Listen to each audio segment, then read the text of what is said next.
With the crippling challenges posed on the education sector by the current public health crisis, how would the mode of learning be delivered? Is a never-ending question from the parents, students, stakeholders, and even school personnel for the upcoming school year. In this light, it is my honor to present Ponciano, Alzona Elementary School, formerly San Juan Elementary School, Learning Continuity Plan for school year 2020-2021, which accepts these challenges of the new normal learning amidst COVID-19 pandemic. The LCP is our major commitment in ensuring the health, safety, and well-being of our learners, teachers, and personnel in time of COVID-19, while finding ways for education to continue amidst the crisis. So what about Paes? How did Paes manage to promote a continued learning environment for everyone amidst the pandemic? In accordance to the mandate of DepEd, public elementary schools must strongly adhere to the guidelines set by the department on the continuity of learning during the new normal. Webinars and training workshops online were tirelessly conducted in order to meet the requirement for the readiness of public schools. With the right coordination and cooperation, Paes maintains strong communal support from the community of San Juan Alaminos Laguna for the continuance of classes through home-based deliveries. May have been an indirect solution to the high rise of infection cases, but with the vigorous support on this initiative, the new normal learning will push through in its pursuit of our shared brand of education. Moving forward, under Section 1, School Key Education Data, in LCP, the choice and contextualization of the learning delivery modality of schools will depend not only on the local COVID-19 situation and access to certain learning platforms, but also to pertinent school profile on enrollment, capacity for distance learning, and challenges and interventions for the learning process management of learners. Next, under this section, presented is a graph showing Paes enrollment by grade level for school year 2020-2021. Paes currently holds a total enrollment of 365 regular learners and 9 learners with special needs. The said enrollment for school year 2020-2021 was primarily administered remotely through Oplan Balik Eskwela using online engagement on the school's Facebook page and coordination with Sangguniang Barangay of San Juan for a wider dissemination of information. Those learners without access on internet were being contacted through call or text by their previous advisors, while others were reached through Messenger, Viber, or WeChat. Dropbox enrollment and the physical submission of LESF, or the Learners Enrollment and Survey Form, were also initiated on the 3rd week of June. The results from the LESF and the enrollment gave Paes an insight on the most effective learning modality appropriate for the school. Next is the total number of teachers. The teaching force of Paes is composed of 14 exemplary and hardworking teachers with an average ratio of 2:1, headed by an equally competitive school head. On the other hand, with regards to the challenges that may affect the child's learning processes, the results is supported by the fact that accessibility, as we are all aware of, remains to be a main issue of utmost concern, especially among public schools. But we have devised various modalities to ensure that online learning is only one of the options among all others in this new learning environment. Modular distance learning can provide a more inclusive approach towards the continuance of education amidst the pandemic, as this will ensure that connectivity problems will be addressed if not avoided or lessened. Moving forward, the pie chart shows the distribution of the employment status of the parents or guardians of the learners. Results follow that most of the parents of learners from Paes are unemployed with 219 individuals. The others are full-time employees, part-time employees, and some are self-employed. Due to the global pandemic, massive layoffs prompt the unemployment of 89 individual parents and guardians based on the survey. The high cases of unemployment could directly influence the child's learning process regardless of modality, as unemployment, according to studies, is linked to having lack of educational foundation of the parents or guardians to provide a thorough learning experiences for the learners. Next, this pie chart manifests the number of house members who can provide instructional support to the learners' distance learning. Based on the survey, majority of the learners have their parents or guardians to help them during distance learning. Nevertheless, the results also support alarmingly that 6 learners have an unavailable adult to guide them through distance learning. Moving forward with Section 2, the Framework and Implementation Plan. Paes have repeatedly consulted and collaborated with partner institutions and organizations in crafting the LCP, which includes key features on K-12 curriculum adjustments, alignment of learning materials, various modalities of delivery, and corresponding teacher and parent or guardian training for homeschooling. These modifications on certain policies and practices were necessary steps in adopting to the new normal while still remaining true to the framework of sulong edukalidad and education futures. Presented is the School Learning Continuity Plan Operationalization Framework aligned with Sulong Edukalidad, Pivot ICLEA Framework, and Lago Laguna Learning Continuity Plan. Paes supports Sulong Edukalidad of the Central Office and adheres to ICLEA framework of the region. By following their path, it can make the school successful and positively working with the idea and information for a better institution for this new normal learning. The blue color indicates the intent, the yellow indicates the competencies, the green for assessments, and red for learning experiences. Next is the learning modality of best fit. The learning modalities that schools can adopt may be one or a combination depending on the COVID-19 restrictions and the particular context of learners in the school or locality.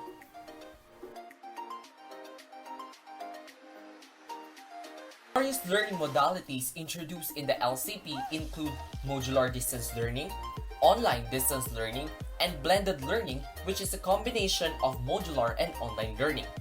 Based on the distance learning decision tree for distance learning cohort and the data gathered, the two main reasons why MDL or modular distance learning is the most preferable are due to the lack of available and efficient devices to use for remote learning and unstable to no internet connectivity at homes. Nonetheless, only 1% of the learners preferred blended learning.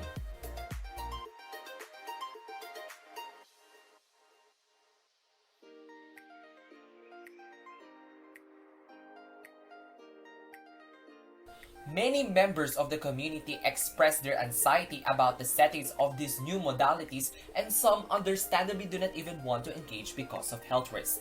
There are different factors to consider in choosing the best fit learning modality. During the remote enrollment for the school year 2020-2021, most of the parents or guardians chose modular type of learning because availability of devices at home is a big factor in choosing the best fit learning modality. Most of the learners do not have their own gadgets or devices to use in online distance learning. That is why most of them prefer modular distance learning. Also, challenges that the learner might encounter during the distance learning are also considered. Aside from the availability of gadgets, the insufficiency of load or data allowances, and the availability and stability of internet connection are among the biggest concerns of the parents. In modular learning, lessons would be comprehensively outlined in the modules with respective activities to help in the learning process. The teachers would be the main facilitators of the printing, compiling, and home-to-home distribution to the learners through the help of barangay officials and LGUs to prevent unnecessary movements of learners and to ensure safety among stakeholders. Next, the table shows the number of classes per grade level prescribed by the regional office and also the actual number of classes and modalities that best fit for each class. Based on the data gathered through LESF, most of the learners in all levels preferred modular learning modality with printed module with an overall total percentage of 99%. Presented is the process flow of modular learning delivery.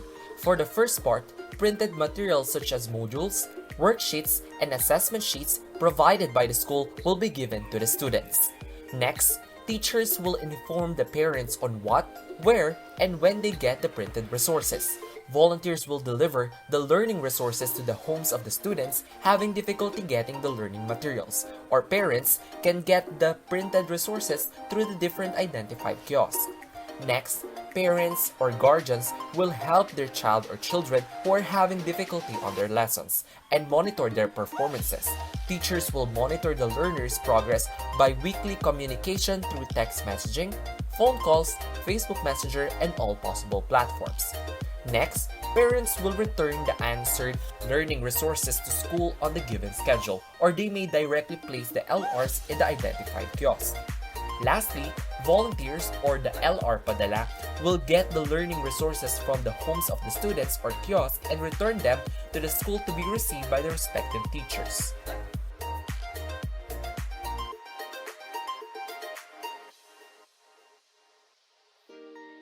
Another learning modality is the online distance learning. Presented is the process flow of online distance learning. The main difference of ODL or online distance learning with MDL is that online distance learning use different online platforms for the evaluation, assessments, and learning deliveries for the continuance of learning.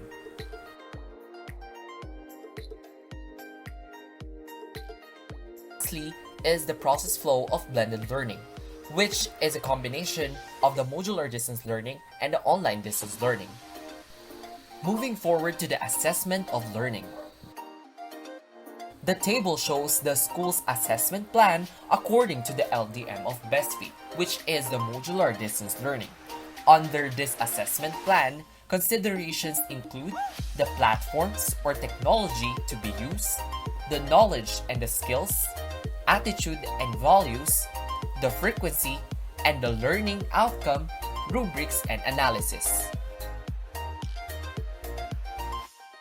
On the other hand, appropriate assessment strategies and tools are needed to be planned out and implemented to monitor the progress of the learners under MDL.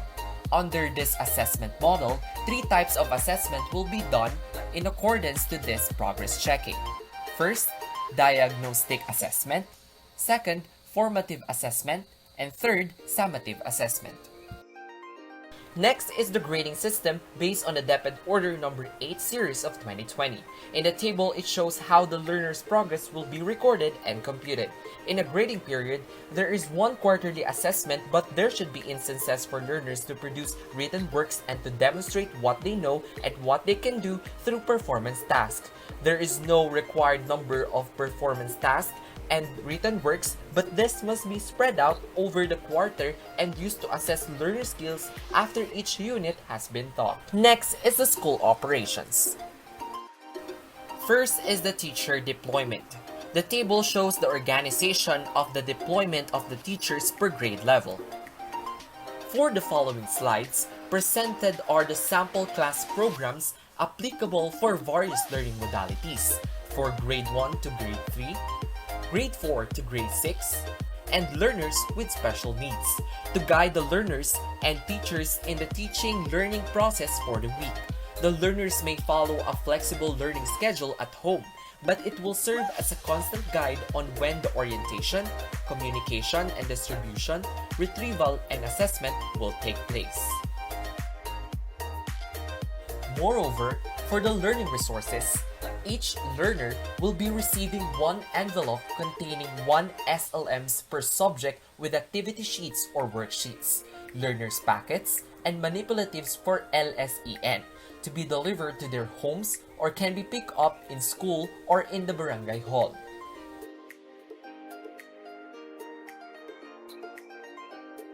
Another part of the school operation is the continuing professional development through INSET and LAC session. Aside from the different courses and webinars attended by the teachers, regular schedule of in-service trainings every mid-year and the conduct of LAC sessions every end of the month will be implemented. Using performance and monitoring form, Coaching and mentoring will be done by the school head to teachers, most especially to those who need learning support and technical assistance. Schedule of inset or LAC will be followed accordingly. Moving on to the monitoring and evaluation plan.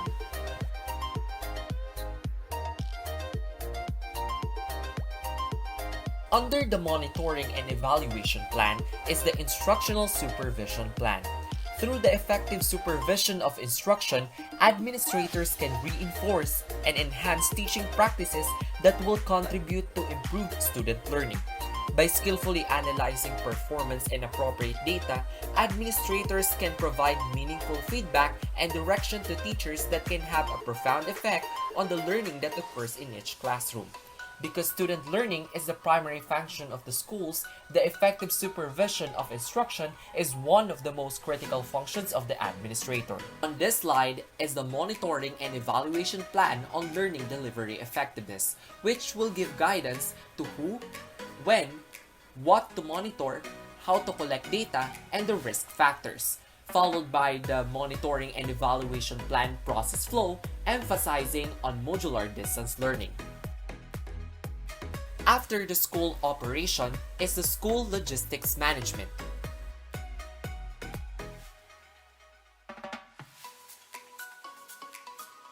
As an integral instrument for modular distance learning, the school must ensure the promulgation and reproduction of the self-learning modules or SLMs.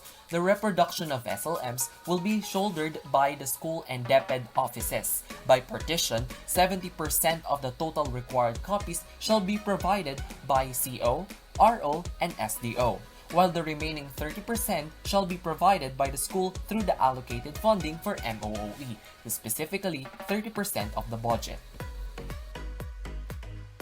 Following the reproduction of SLMs is the distribution procedures of SLMs. The process flow shows how the modular distance learning will be delivered from the school or barangay hall to the learners. The ideal lesson exemplar will be prepared by the teachers as well as the learning packets, worksheets, and activity sheets, and then they will be packed in plastic envelopes containing the class schedule and the individual learning plan instruction checklist for the parents or guardians. In addition, modular distribution will be done every Monday. After the distribution procedures is of course the retrieval phase. First, returning of the materials from home to learning hub through pasabay sa kapitbahay or kabarangay. Then filling up the retrieval checklist or logbook. Afterwards, teachers will check the completeness of the materials. Lastly, checking of the learner's work or output, assigning scores with the use of rubrics, and the recording of the learner's output. In addition, modular retrieval will be done every Friday. On the other hand, presented by the chart is the inventory of available materials. Supported by the data, it means that the school needs to reproduce or print a total of 842 SLMs in all learning areas from kinder to grade 6, or 69,200 pages, or equivalent to almost 140 reams of bond paper just only for the first quarter. Those figures highlighted with yellow are the gaps or the total number of self-learning modules that will be reproduced by the 30% of the school MOOE, SEF, and from other donations given by our partners. Next, after the discussion of the school operations and the school logistics management is the school supply management. On this part is the parental involvement, which gives details to the roles and functions of the parents during distance learning and the parents' focal persons. Aside from the parental involvement, continuous efforts on preparing and gearing Paes to be ready for the new normal learning are done with strong communal support from the community volunteers and barangay officials of Barangay San Juan, Alaminos, Laguna. Evidently, the school and the local authorities signed a memorandum of agreement for the continued support to the school's LCP. Nevertheless, partnership and networking is not just limited to the school and the local authorities. Alumni association and non-governmental organization are also in close communication with the school for a wider reach of support. Furthermore, for the registry of stakeholders, Shawnee A. Henry and Texin Incorporated are among the kind donors for the school's LCP. Community volunteers include 15 community tutors, 50 LR Pasabay, and 14L are movers. Next is the Section 3, which is about funding resource requirement and sources. The table shows the funding and procurement details for the distance learning materials covered from July to December 2020. 30% of the allocated budget from MOOE amounting to 95,258.57 centavos shall be appropriated for the printing and reproduction of modules, idea lesson exemplar, activity sheets, worksheets, and learner's packet. Preferably, the said percentage will be covered by the procurement under the student assessment, inset, and instructional supplies. In addition, donations from PTA and other stakeholders shall likewise be procured for the printing and reproduction of activity sheets, learners' packets, and SLMs. Allocated budget for repairs shall be constituted from MOOE and SEF. These necessary repairs include but not limited to refurnishing of the reading areas and most importantly, maintenance of hand-washing facilities in the school. Other sources of funding are directed to gauge the preparation of materials and self-learning modules for distance learning. Generally, utilities and other mandated expense shall be procured accordingly to their specified allocations. Ultimately, for the legal basis, in crafting the school's learning continuity plan, Paes made use of the following DepEd issuances as references and guides to better fit its SLCP to the needs of our stakeholders. Even as we set policies in the central office, we will primarily consider local public health conditions in adjusting our LCP. Preventive measures will be put in place to secure the health and well-being of our personnel and our learners under this new normal.